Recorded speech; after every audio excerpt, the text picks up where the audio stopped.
Hey everybody, it's Ryan here from Android Coliseum, here to do a review on the Asus C523 Chromebook. Now this is their sort of like, well, I guess you can say economy model. This one runs about $350 at, I was checking Walmart right now. But for $350 you get a very large device. Now this isn't top end spec, this isn't going to be very top end kind of heavy super processing touchscreen, but 350 you get a very large screen here. And I think this is, they say, what is this, 17 15 inch, I don't remember what. I'm just gonna type my password here so you guys don't see it. Make sure that's on the video later.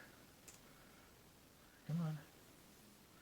So 4 gigs of RAM I do find being a little bit slower. You can see how sometimes it's a little bit laggy to go through. But wow, it's a pretty big screen, right? You want to watch some YouTube. Alright, you can bring up YouTube.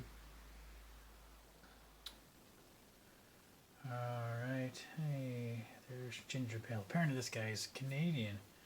Ginger Pale? I don't want to see that. Thanks. Alright. So,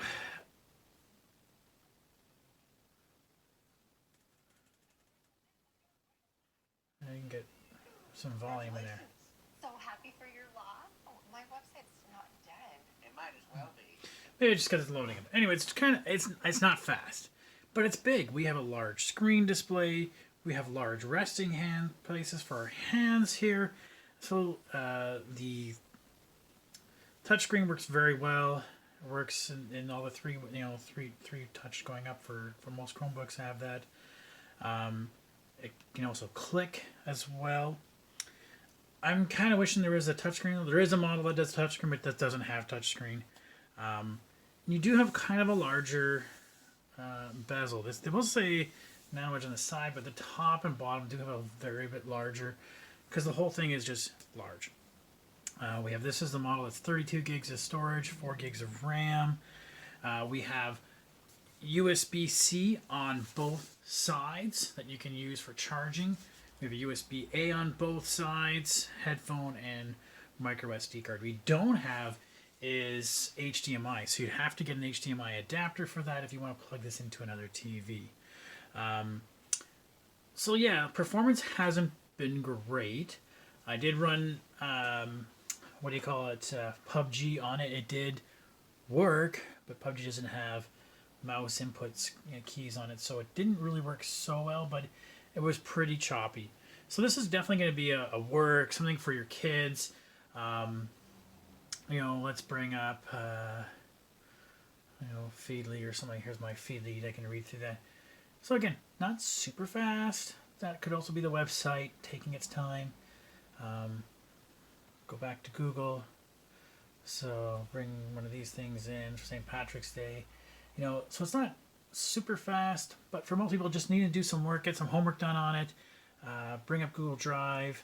This is probably all they're going to need whatsoever out of it. And then for $350, it's easy to walk around. Now the battery, because it is bigger, will have a large battery. I can't remember the actual rating on it is, but I could get down to, after about an hour of use, it said it had about 6 hours left to go. So if you're going to get 7 hours out of normal use, if you start watching some YouTube, probably a little bit less than that. But, it's pretty good battery. That should last you for most of a quote-unquote work day. Yeah, so let's see. Right now we are at 44%, so just under 5, and it still has 3.5 hours left to go. So that's going to get you, it's about 7-8 hours there. Anyways, I'll have more review on the website. If you have any questions, you know where to reach me. Thanks so much.